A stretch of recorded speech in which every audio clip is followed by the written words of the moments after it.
Meus queridos, a paz do Senhor.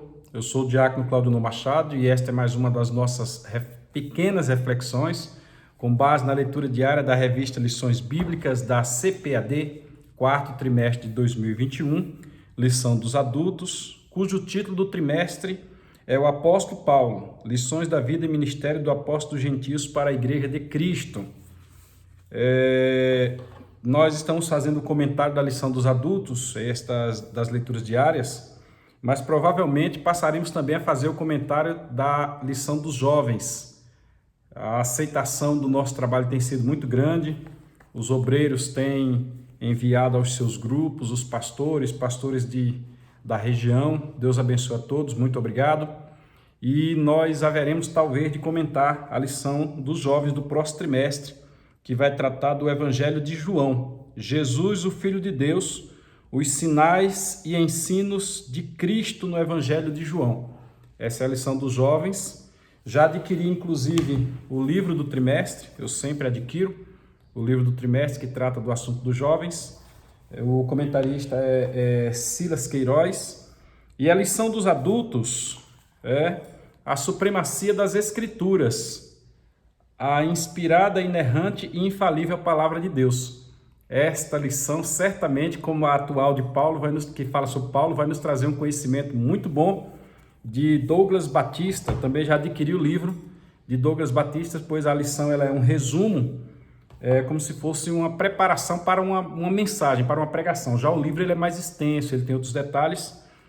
Para quem está em Luiz Eduardo Magalhães, basta ir na livraria Betel, lá no bairro Santa Cruz, que o irmão Rubens e a irmã Leandra já estão com as revistas disponíveis. Alguns irmãos também já estão aí divulgando as revistas em PDF. Deus abençoe a todos, eu peço que continue fazendo isso.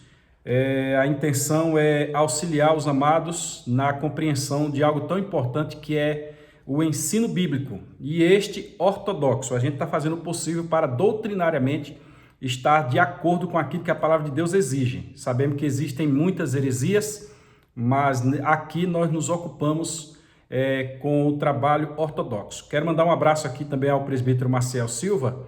Nós haveremos de talvez fazer o comentário da lição a partir de então,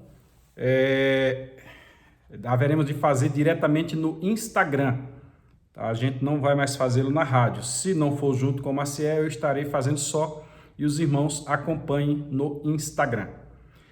A próxima lição será a lição de número 13, cujo título estamos no quarto trimestre, acabamos de falar para os irmãos a respeito do tema do trimestre, cujo título é A Gloriosa Esperança do Apóstolo. A leitura da sexta-feira, hoje, sexta-feira, Atos dos Apóstolos, capítulo 1, versículos 6 e 7, cuja epígrafe diz: Não nos compete a saber sobre os tempos e as estações. Vamos ler o texto porque temos algo a comentar. Atos capítulo 1, versículo 6, diz assim na versão NVI, Nova Versão Internacional, na Bíblia Ministerial. Diz assim o versículo número 6.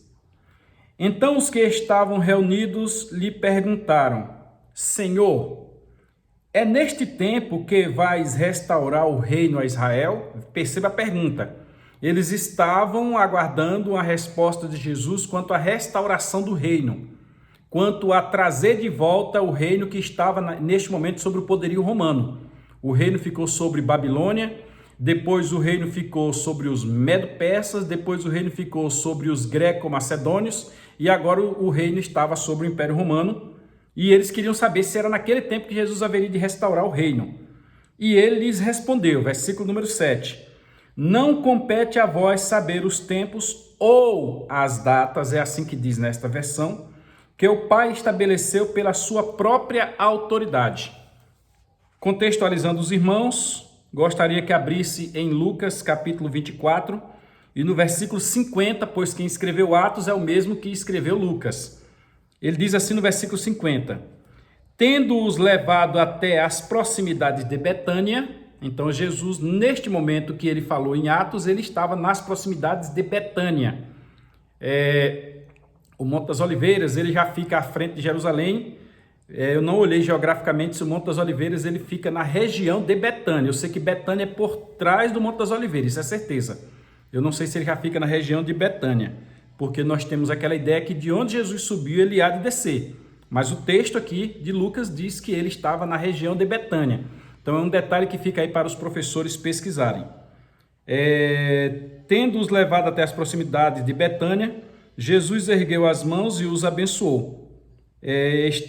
Depois de ter, versículo 51, estando ainda a abençoá-los, ele os deixou e foi elevado aos céus, versículo 51. Então nós estamos aqui justamente no momento em que Jesus está com os seus discípulos, porque no capítulo 2, no capítulo 1 mesmo, a partir do versículo 9, vem a ascensão. Pois bem, o que nós queremos dizer é que sempre existiu uma preocupação sobre o fim dos tempos.